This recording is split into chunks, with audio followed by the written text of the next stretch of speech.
And I think this is so interesting because people think now, you fast forward 30 years later, people think that success can come really fast without a cost. And so you had this accident, and the one thing that was elevating you was taken away. Was gone Just like overnight. that. The Overnight. one thing, and I didn't break one bone. No bones. No bones. Nothing was really. I had massive head injuries, lacerations, and that kind of stuff. But the only thing I really lost was the one thing that I was using to Be walk. on top of the world. New season, new energy, realer, rawer, more powerful than ever. This season, we're pulling back the curtain on what it truly means to lead with purpose, live with grace, and keep going when life tries to knock you off course. We're diving into the leadership that transforms lives. I'm Kelley Cornish, and this is Life and Leadership Unplugged.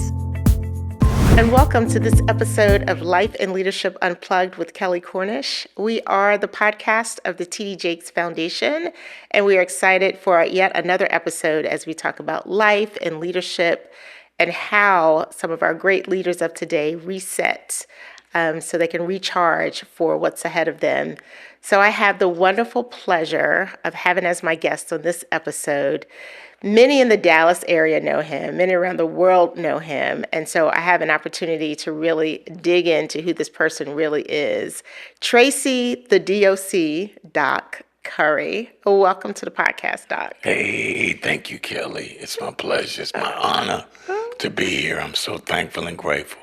Well, thank you. Thank you. I have just had the pleasure of getting to know you over the past few months, and it has been a whirlwind, just learning about your life and learning about your journey. We partner with your foundation, and we're excited about that as you really dig into, and we'll talk a little bit more about why you do what you do for the kids in the area that you grew up in Dallas, and then just your leadership and your impact around the globe.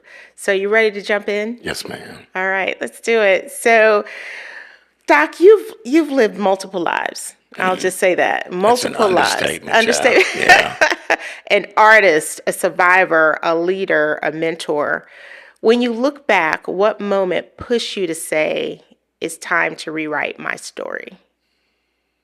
I tell this story from time to time. I went through about 33 years of a really dark space where I was depressed. I was lost inside of substance abuse, and it was really a tough life, But 2020, and I said this back in 2016, because to me, everything is, God makes everything simple. Right. And if you can break everything down to its most simple terms, I think you could really understand things. Right. And so in 2016, I used to always say, in 2020, we're going to be able to see things clearly because 2020, Right. 2020 vision, And right before 2020 in 2019, December, my brother, who is who's probably a man of the most extraordinary faith I've ever met. And he met God behind those walls when they take you down south for doing that stuff you done got no business doing. Wow. He spent 14, 15 years in and out that hole. Wow. But while he was transitioning, he got into that book and he found God. And in 2019, that boy started chasing me down. Wow. He said, God got something for you, but you're going to have to read this book with me. And I'm trying to hustle and get my thing on. Right. But I love my brother so much that I finally broke down. And he opened that book up for me in a way that in my lifetime I'd never understood it that way. And somewhere around late February, early March, I had what only could be described as a visitation in the front yard of my house. Oh, yeah, your story. Yeah. God came and he spoke to me, and the voice came from inside, not outside. but it said you can let go of that pain that you've been holding on to. He said that you didn't do it, that I did it. I did it for a purpose, and you're about to walk in that purpose. And that was my moment. Wow. That was my moment. Everything after that has been a slow and steady climb, understanding that this is his journey. I'm just blessed enough to play a part in it. And so that allows me to release all of my stress, all of my worry, and just watch this life as if it's a movie It is, that I yeah. get to be a star in, Yeah. and watch him do what he do. And so take us back to that day that literally shifted your life early, when you were much younger, you were on a trajectory, you had co-founded a group, and you were working with labels. Like, take us back to that time. This young kid from Dallas hooked up with a couple of guys from California, and then start us from there. Well, this guy named Dr. Dre came I to think Dallas. you might know who he is. Yeah, I he's think you might a know who he is. very, very good producer. Very good producer, yeah. And he came to Dallas. He had been working with this kid named Eazy-E, who was a rapper. And they had been making some pretty successful underground music. It was very blue. Blue in artistic terms means that it's dirty, so you can't play it. Just anywhere. Yeah, you Yeah. know. But they heard me rapping. They were friends of this guy named Dr. Rock, who used to be on the radio here when I was a kid. Okay. They heard me rapping in the bathroom at one of his parties, and Dre was like, "Man, you the best I've ever heard. If you were in California, we'd be rich." Wow. And I was like, "Okay, I like that, the sound of that." Yeah. And so I went to California about 6 months after that, just on a whim. I had dropped out of high school. My mother said, "If you're not going to school, you're going to the Army." And I love the brothers and sisters who serve. It just wasn't for me. Right.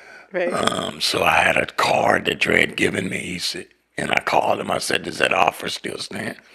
He said, "Sure, if you can get up here." And so I bummed the money from friends and jumped on the airplane and just put it all on the line. Wow. And it worked out. And it worked out. As I say, the rest is history. So you're out there with Dr. Dre, Eazy-E, others. You guys are just killing the game. I remember, because I was back in high school or college, right? I can't remember. But, and then, you're in it, living that life, and then something happened. What happened? Yeah, it was a very, very successful couple years when I first got out there. It was actually transformative in the whole culture of hip hop. We changed the game, And coming from Dallas, I'm not a thug guy. I'm not a street guy. I'm my grandmother's boy. I'm my mama's boy. I was a voracious reader as a kid.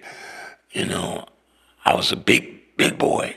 So nobody would run up on me. But I don't want to be around no guns. I don't want to fight nobody. I don't want none of that.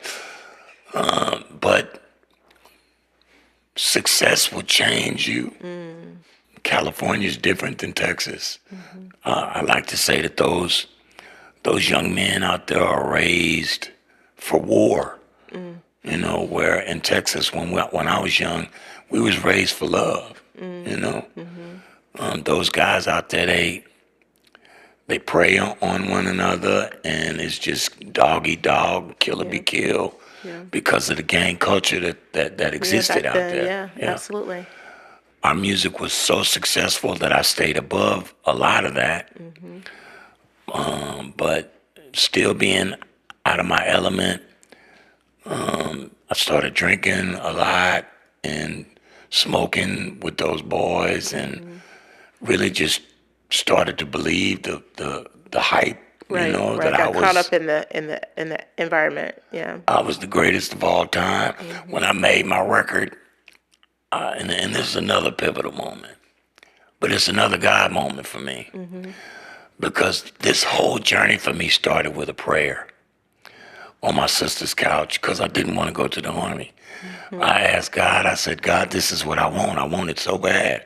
Like I knew that if you give me a shot to do it, I could do it. I said, if you would allow me to have it, I promise you that when I get there, I'm going to tell everybody that it was you. It wasn't me. Right. And so on my album, No One Could Do It Better, we used to pass by this church that had this statue of Jesus standing on top of a globe that says King of Kings and Lord of Lords on it. And when I first saw the statue, I knew that I'm going to take my album cover in front of that statue. This is going to be the beginning of my ministry. This is what I'm going to use. Back then, you said that. This is what I'm going to use to tell people.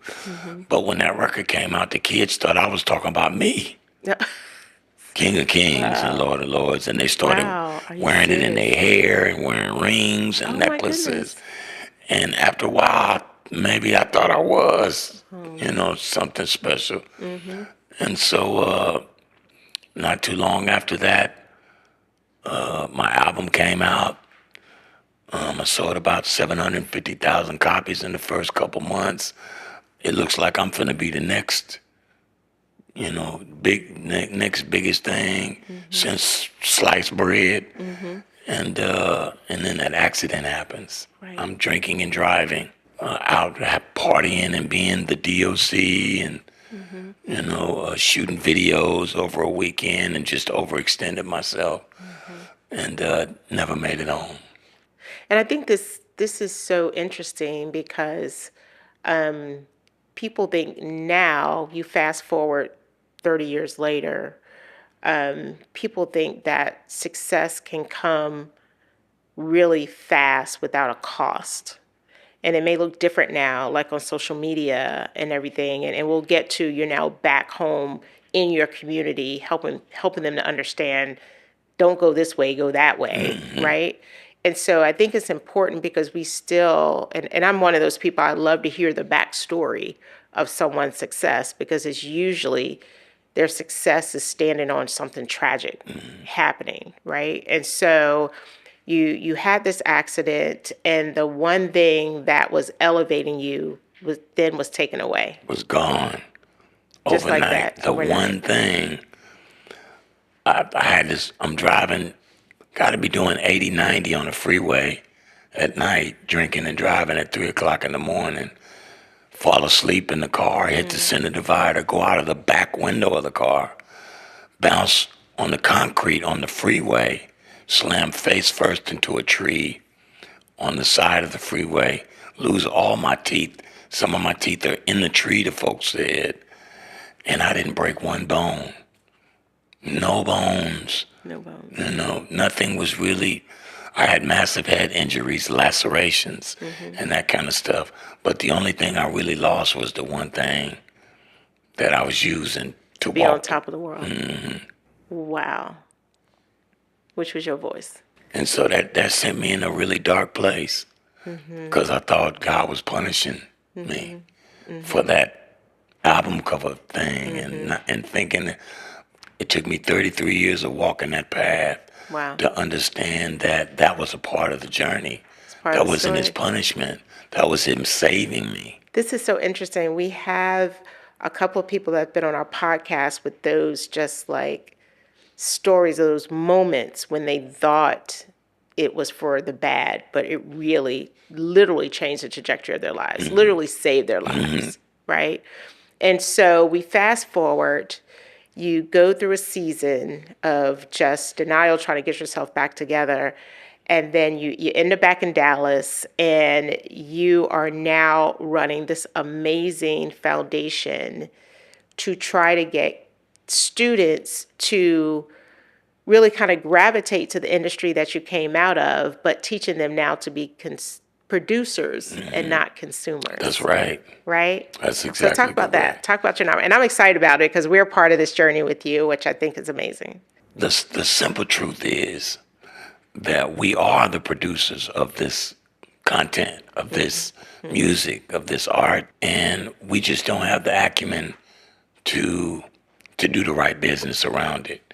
We think, coming from where we come from, that we need this machine, that we need these other people to become quote unquote successful. That's not true. Yeah. In fact, it's the furthest thing from the truth. You don't need them, they need you.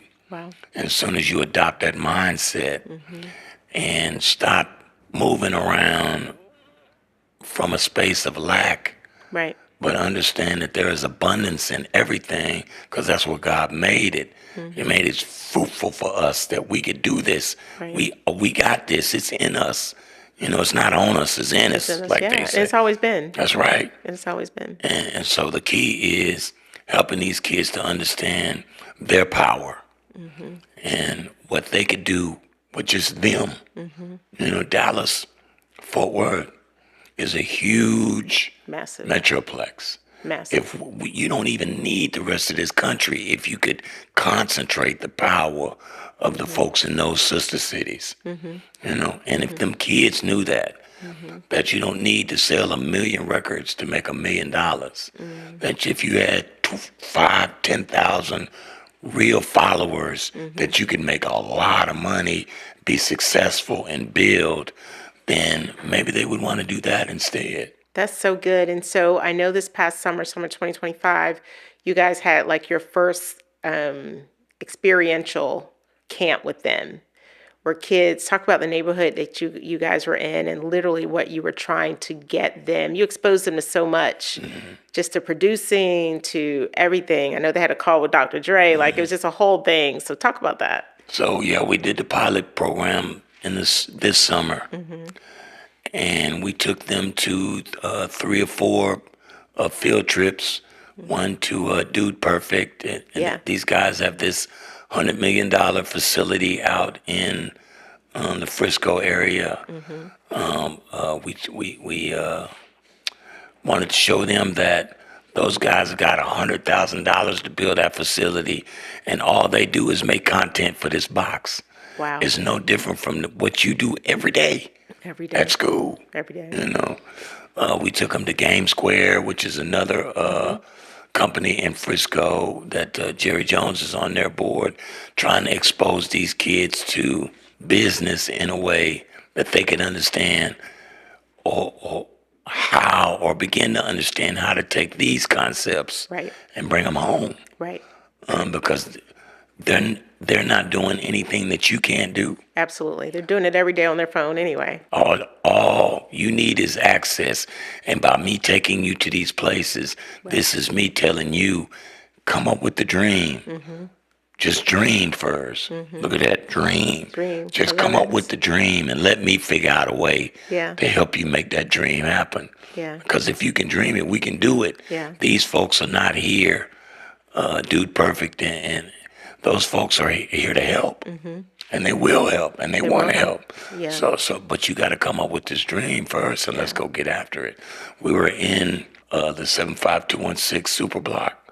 That's over there where SOC is at. Yes. I learned through Foro Cliff, which is an amazing nonprofit that works in this city Yeah. and in that area, rebuilding that community. Yeah. I learned from them that the truancy rate in that super block is almost 50%. Wow. That means the kids just don't believe in school anymore. Right. Right. What they want is not there, but I'm smart enough to understand, or wise enough to understand that the football players and the basketball players, baseball players, those kids go religiously. Every day. They sit in that front of the class because That's right. they see their future in that ball. Right. And so they're going to do the right thing. But the kids that don't run and jump so high, you took all of their stuff out. Right.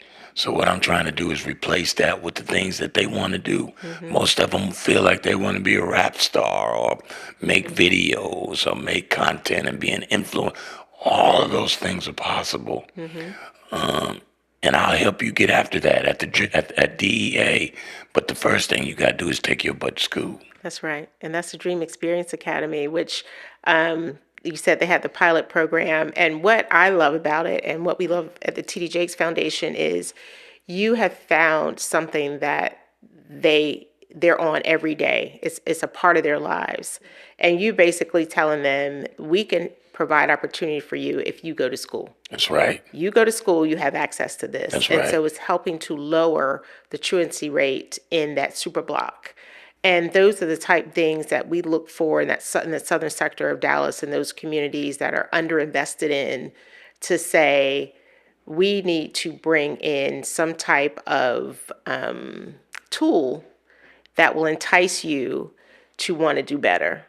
And that's, our connection with you and the work that you've done, the fact that you know that area like the back of your hand, and then they've seen success through you, and they've also seen what success can do to you if it's not channeled right. That's right. And so I think the experience that you brought them was amazing. We're going to go to break, and when we come back, I want to talk a little bit more about just your influence, and then how do you reset? How do you? Because I know it's a daily practice for you now. You kind of leaned into it earlier. Don't forget, you're tuned in to Life and Leadership Unplugged with Kelley Cornish, and we need for you to stay tuned. When we come back, we're going to finish this conversation with the doc, Tracy the Doc Curry, and learn more about his world and how he is making a difference in the lives of our youth in the Dallas area and soon to be around the globe. Stay tuned. Times are tough. Unemployment is up, and too many families are struggling just to make ends meet. But at the T.D. Jakes Foundation, we believe that no challenge is too great when a community comes together. We're empowering people with education, workforce training, and access to opportunity. And today, you can become a part of that change. It only takes $5. That's $5 to make an impact, $5 and tag 5 friends to help open doors for someone's future. And thanks to Wells Fargo, the first $1 million raised will be doubled. That's right, your $5 instantly becomes $10 of impact. Join the Power of 5 by texting Power of 5 to 53555. Together, we can change lives. Welcome back to Life and Leadership Unplugged with Kelley Cornish. We are a podcast of the T.D. Jakes Foundation. And as promised, joining me once again is Tracy, the D.O.C., the Doc Curry, a native of Dallas.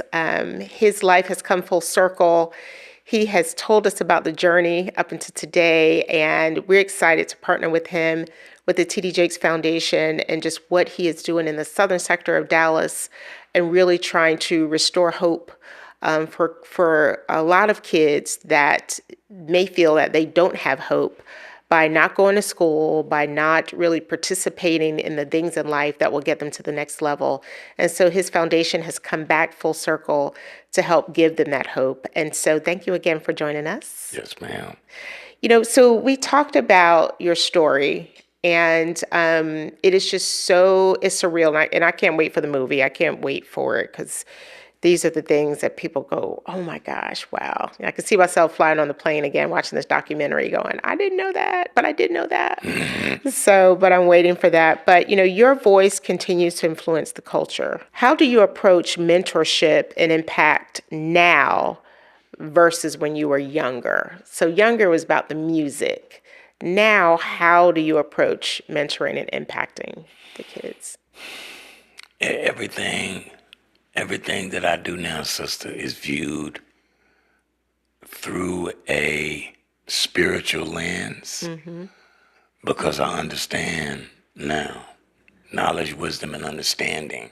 I understand now that this is God's journey. I'm doing His work. Right.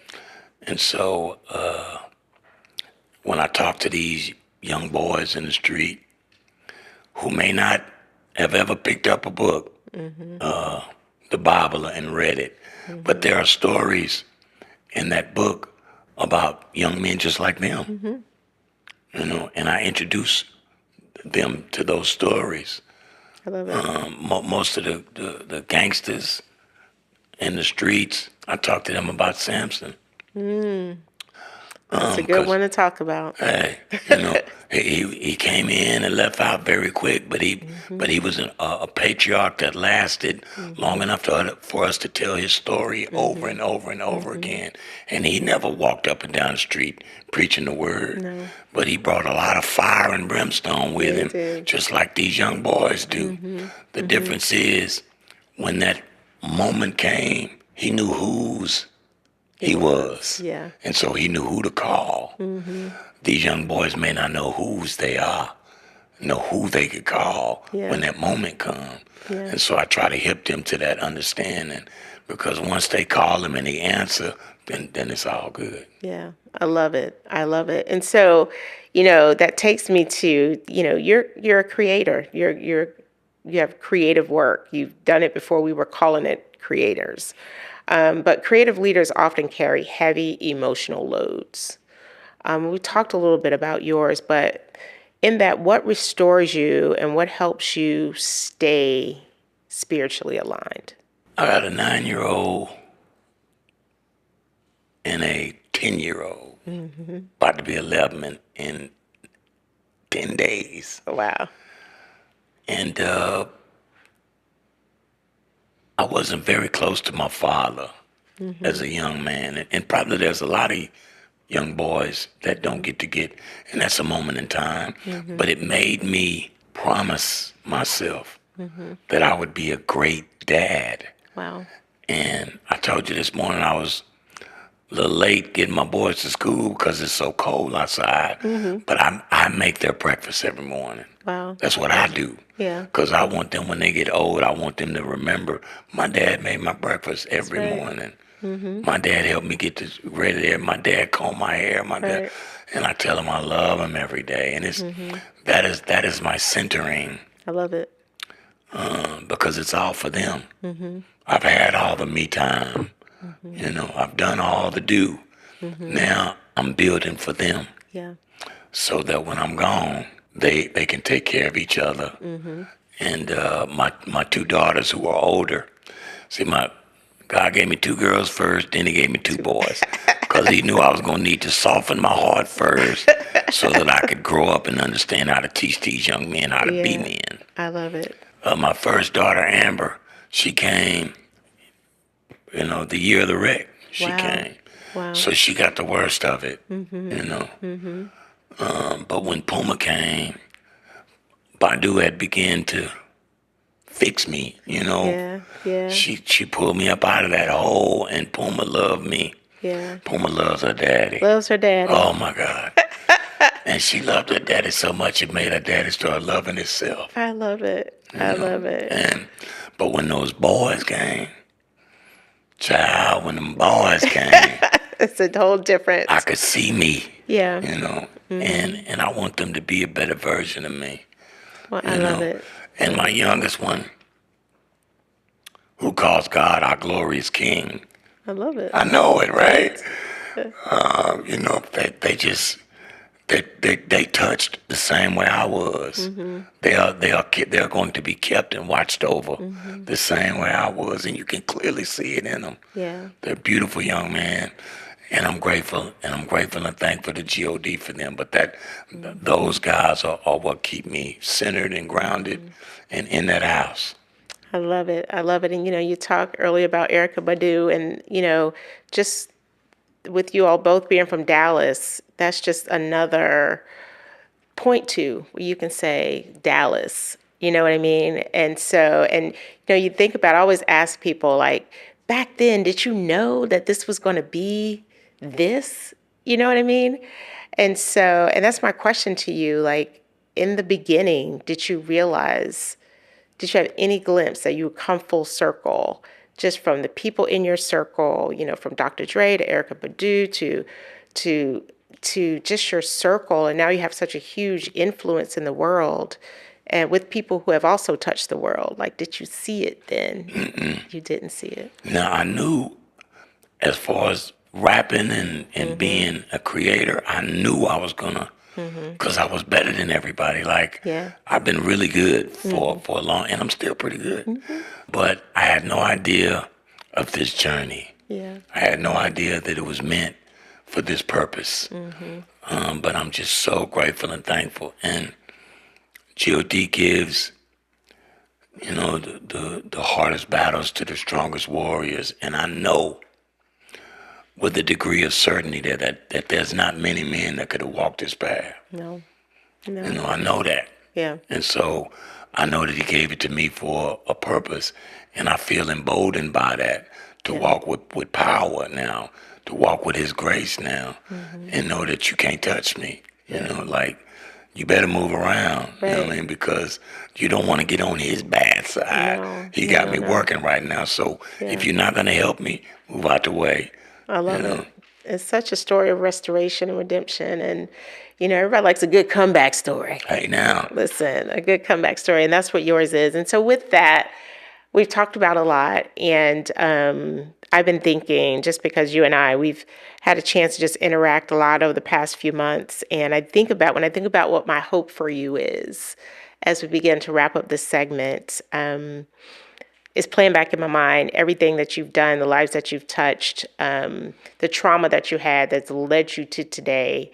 My hope for you is that you remember it's never too late to reclaim your story. Your past may shape you, but it does not lock you in. And you know this, but I want you to always remember that, because it is in your story that lives are changed. And you continuing to tell that story is going to change lives. And also, I hope you give yourself the grace to pause and reset and breathe, because where you're about to go next, you're going to need complete clarity. Yes, Lord. In all areas of your life. So you're going to have to be in those quiet spaces. And, I've heard, we didn't take a deep dive into how you reset, but I hear it. It feels like it's a daily practice for you to just stay centered and focused on God. And so I just applaud you on that. And, the best stories come out of the worst situations. And that was you 33 years ago, and here you are now. And so that's my hope for you, is that you remember that your story has so much power, and I need for you to continue to Thank you, Queen. tell it. Yes. I do yoga. You do yoga every morning. I love it. I do yoga, and it ain't hard. I mean, it ain't easy. Easy. You haven't tried Pilates yet? You sound like me. Nope. I mean, I'll try, but because I'm trying to get this,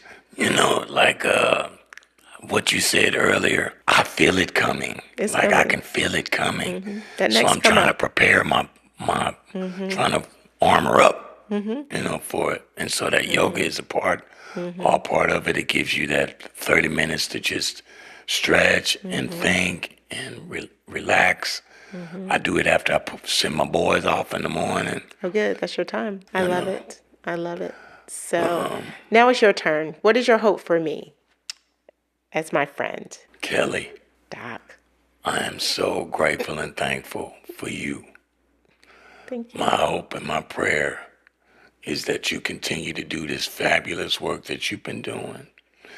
And at some point, all of the folks in Dallas and Fort Worth know what I know about you, and celebrate you for the queen that you are, for bringing all of this positive, profoundly gracious energy to our city, because we needed it. Oh, thank you.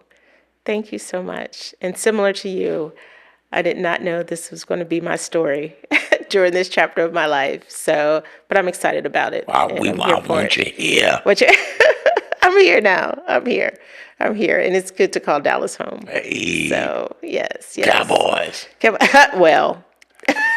We won 2 straight now. We didn't want 2 straight now. It's a slow walk. Okay. I won't tell you what part of the country I was in. I had it because I might not be able to walk down the street here. So I'll just say, you're Cowboys. Okay, I'll take that. I'll take that. But anyway, with that, no, Dallas has been gracious. It's as big as it is full of graciousness and love. And everyone is just, you can tell they're from Dallas. And we need us. We need, so one of the reasons I said what I said is because we need shining examples like you We need us to see us moving and doing. Yeah. We need to know that we out here working. Yeah. So Make a that change. we can, other folks can take that notion and want to do something. Because I believe that we have to help us. We do. We can't wait on nobody else. And our time to do that is right now. It Not is. right now, but right now. I love it. I love it. I love it. Well, I appreciate you. Thank you so much for joining our episode, Tracy, the D.O.C. Curry. We have had an opportunity, the pleasure of getting to know you more, and we'll definitely have you back as you continue to travel the world. You have a lot coming up in the next year, and so we'll be following you. And I just want to thank everyone for tuning in and follow him. I don't even have to give you a social handle. Just find the doc. You will find him on all the CDOC. At CDOC. CDOC. That's me. Yes. She didn't got to give it to you, but I'll give it to you. But thank you so much for tuning in to Life and Leadership Unplugged with Kelley Cornish, and we'll see you next time.